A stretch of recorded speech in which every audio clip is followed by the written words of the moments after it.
নমস্কার।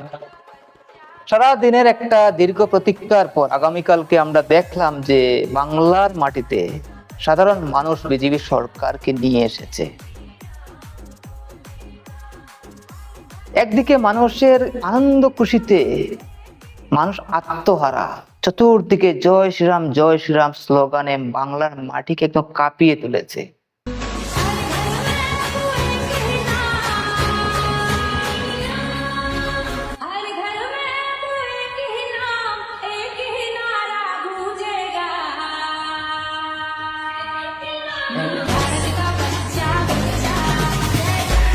অন্যদিকে একটা নিরাশার ঝড়, শুধু নিরাশা নয়, লুটপাট, ভাঙচুর, ধাক্কাধাক্কি, মারামারি, তছনছ, একদম অবস্থাই খারাপ। তো ওখানে আপনার আমার যুক্তিতে নির্ভর করছে না আপনি কোন দলকে সমর্থন করেন, কোন দলকে সমর্থন করেন না, এটা সম্পূর্ণ জনগণের হাতেই রয়েছে।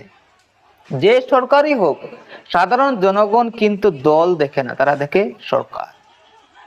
তৃণমূল সরকার যে কাজ করেনি আমি বলবো না, কাজ করেছে, কিন্তু অবশেষে যখন মানুষ দেখলো এই সরকার আমাদের নিরাপত্তা দিতে ব্যর্থ, আমাদের ধর্ম, আমাদের সংস্কৃতি বাঁচাতে ব্যর্থ, তখনই মানুষ পাল্টা জবাবটা দিয়েছে।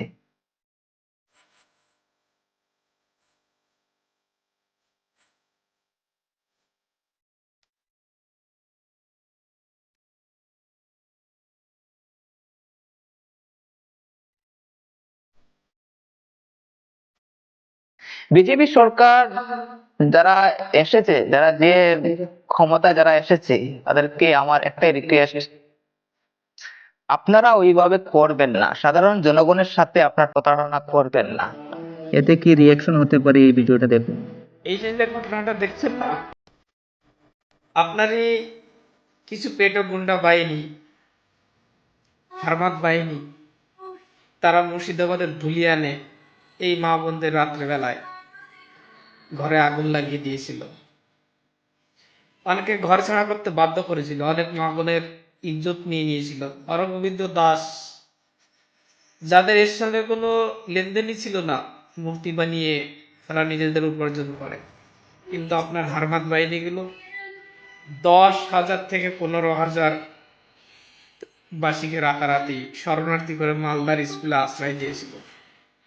আমরা বিভিন্ন জায়গা থেকে টাকা এক জায়গায় করে তাদের খাবারের ব্যবস্থা করেছিলাম, যাতে দুবেলা তারা খেতে পারে। একটা মহিলা মা বাচ্চা প্রসব করবে, তাকে পর্যন্ত ছাড়েনি, তাদেরকে বাইরে যেতে হয়েছিল। মনে পড়ে সেই দিনগুলো,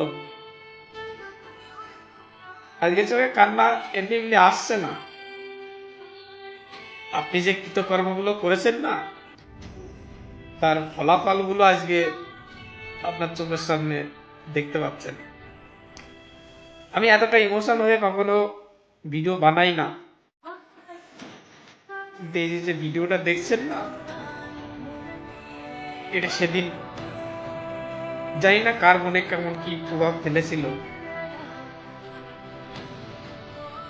ঠিক আজকে আমার পরিবারের সঙ্গেও যদি হতো, এটা মেনে নিতে পারতাম না, সেদিনও মেনে নিতে পারেনি। এই আপনার পুলিশ প্রশাসনই সেই দিন যে খাবারগুলো টাকা দিয়ে আমরা পাঠিয়েছিলাম, সেই খাবারগুলো আপনার পুলিশ প্রশাসন দিতে দেয়নি। বলবো না এই পুলিশদের সমস্ত দোষ আছে, কারণ পুলিশ মন্ত্রী তো আপনি ছিলেন, আপনার অর্ডার অনুযায়ী সমস্ত কিছু দোষ ছিল। কি দোষ ছিল? যারা এই টাকা পাঠিয়ে তাদের জন্য খাবার দিতে গেছিল, খাবারটা তো দিতে পারতেন। তাদেরকে ঠিক মতো দুবেলা খেতে পর্যন্ত দেননি, শরণার্থিত করেছিলেন আপনার এই হারমাত বাহিনীগুলো।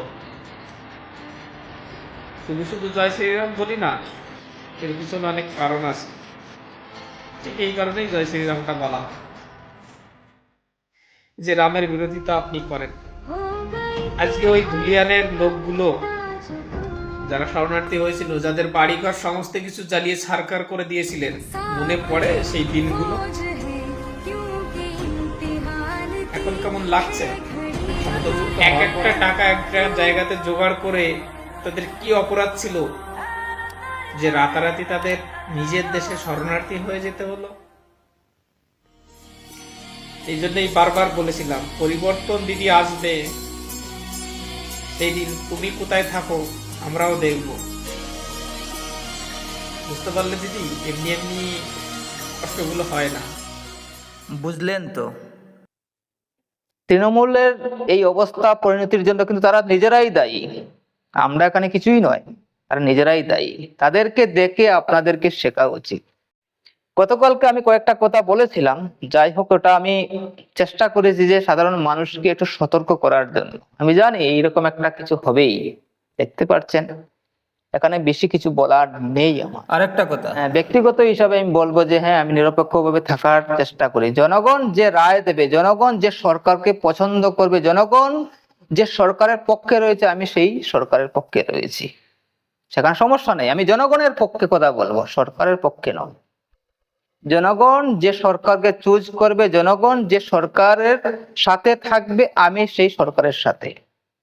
কত সরকার আসলো আর গেল, এই সরকার এসেছে, ঠিক আছে, মানুষের চয়েস। এখানে আমাদের চয়েস, আমাদের ব্যক্তিগত চয়েস, মানুষ চুজ করেছে। সেই জন্য আমাদেরকে তৃণমূলকে ভোট দিতে হবে। আমাদের লড়াই শুরু হচ্ছে এই হিন্দু বিরোধী, হিন্দুদেরকে আজকে সাইজ করতে হবে। এই হিন্দু বিরোধী, এই তৃণমূল সরকারের এই অধঃপতনের কারণ আপনারা ভালো করে বলতে পারবেন। আমি ঘটনার বিশ্লেষণ করব না, পক্ষে বিপক্ষে বেশি বাড়িয়ে কথা বলবো না। দোষ দেখলে অনেক কিছু দেখা যায়, গুণ দেখলেও অনেক কিছু দেখা যায়। বিজেপি সরকারকেও আমি এটাই রিকোয়েস্ট করব, আপনারা ক্ষমতায় এসেছেন জনগণের স্বার্থে, জনগণের জন্য, জনগণের নিরাপত্তার জন্য আপনারা কাজ করুন। তাদের যে আশা, তাদের যে ভরসা, আপনারা ভাঙতে দেবেন না।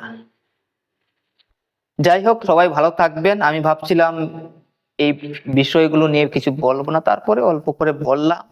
আপনারা সেরকম কিছু নেবেন না, যেই দলেই করুন না কেন, আমাদেরকে সবাইকে একসাথেই চলতে হবে। ঠিক আছে, ভালো থাকুন, সুস্থ থাকুন, এই কামনা করি। দেখা যাক আগামীতে এই সরকার তাদের যে যে প্রতিশ্রুতিগুলো দিয়েছে সেগুলো পূরণ করে কিনা। এখানে আরেকটু কথা বলে দিচ্ছি, দেখুন, আমরা প্রত্যেকেই চাই শান্তি, চাই শান্তিতেই সমাজে বাস করতে চাই। সেই শান্তি যেন বিঘ্নিত না হয়।